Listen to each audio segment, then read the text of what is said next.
Welcome back, dear viewers. You're still watching Nile Cruise on Nile TV from the Child's Museum in Heliopolis, dear viewers. We have with us a very special guest because she's really different. We have with us Mary. A very good day, Mary. Mary, you used to work here at the museum. Correct. Okay, could you tell us more? And today you're visiting. Today I'm visiting with my children. You're visiting with your children? Yes. I used to work here. I was a content expert because I worked in the Children's Museum of Indianapolis, which created the content for this museum. So I came over from there and I worked here to help develop the content here further and to help with family programming specifically. And how long did you stay working here in this museum? From America, I worked for a year. And then when I moved here, I worked for a year and a half. And why did you leave and move back to the United States? For family reasons and issues? No, it was just I did what I needed to do. I helped create all of the I helped make sure labels were correctly translated in English, and the job was done, so I went back to the museum in Indianapolis. Okay, you're back again. What's the difference between the museum there and the museum here? They're very similar. The museum in Indianapolis, the difference is it's not all one focus. The focus of here is Egypt. And there, it's not America. The focus of the museum there is different topics, and it changes regularly. Okay, different topics, different countries? There's one exhibit that is based on a country, and that changes. But then they have a science exhibit, but it's not science specific to a certain area. It's just science in general. So it's all like the Epcot Center when it goes more very complicated in technology, and so Sure.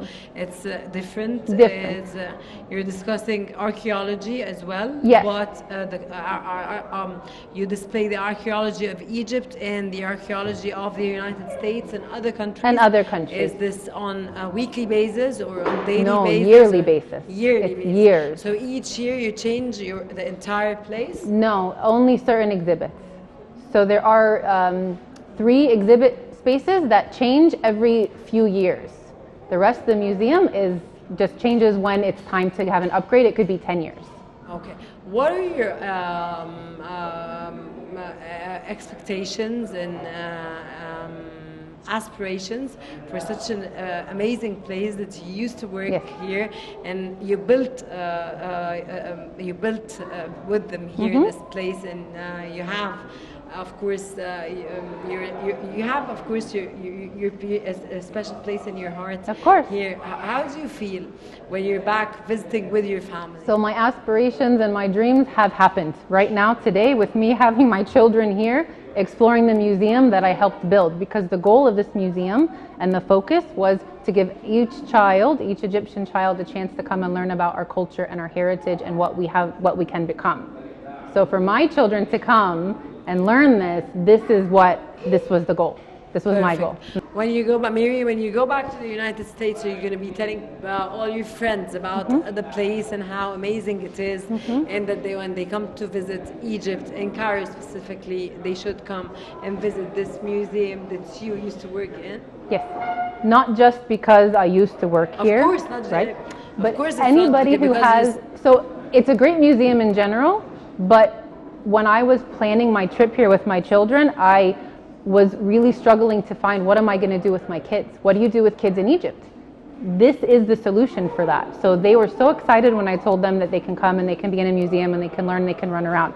So when I'm telling people that want to come and they say, oh, but my kids are still young. No, you can come and they can explore and they can learn, because the other museums really are geared towards adults. L'Aqsar wa Aswan is geared towards adults. It doesn't work for this age, but this is perfect for kids. So when you're talking about Americans that want to come or Europeans that want to come for tourism, you have the beach and you have all of that, but this is a great place where they can come and the kids can actually learn. Okay, when you came into the museum with your kids, this is your first time to come in with your children? This is my first time to come with my children. Okay, how did they feel and how are they excited about the place, and what were you very keen about showing them? I was very excited to, so I can talk, they're interested in ancient Egypt, but it's a hard topic. How old is your son? My oldest is 6, so I have He's 6, 6 4, and and he's 3. interested in ancient Egypt? He is. Did you talk to him about ancient Egypt? I do, and I talk to him, but it's different when he comes and he sees. Yeah, but you were the start that he is interested in ancient Egypt. Yes. Because you taught him this. Of course. Okay. When he came in, how did he feel? How did you feel? How was his reaction? His reaction was, maybe Egypt isn't so boring. Because since we've been here, they don't see anything for themselves. So when they came here and they saw, oh, this is a fun place, and there's things we can climb on, and there's things that we can do, and we can learn, and we can play, and they love the underwater archaeological with Alexandria, where they can run through that and get to play. So that's what's exciting for them, because they are playing, but they're learning, which is the goal of this museum. Exactly. And what are you, as part of this museum, as a person that used to work here in this museum and played a very important role, what is the very special place to your heart in this museum? Oh, there's so many. I really do love this museum. We haven't gotten there yet, but I especially loved the top floor that talks about the stars and the future of what Egypt can become. But we haven't made it there yet. The kids haven't seen that yet. Tell us more about this. Right, so it talks about how, first of all, ancient Egyptians were among the first to use stars for directional. So it talks about that. It really opens people's eyes to ancient Egyptians weren't just builders of pyramids and whatnot, all of the amazing things that they've done. And then from my understanding, it was always a focus of instilling in every child that comes here, especially in the top floor, what can you become? What amazing things can you do as our ancestors have done? Okay, Mary, how long are you staying in Cairo? We are staying in Cairo for another 2 weeks, and You're then Egyptian American. Egyptian American.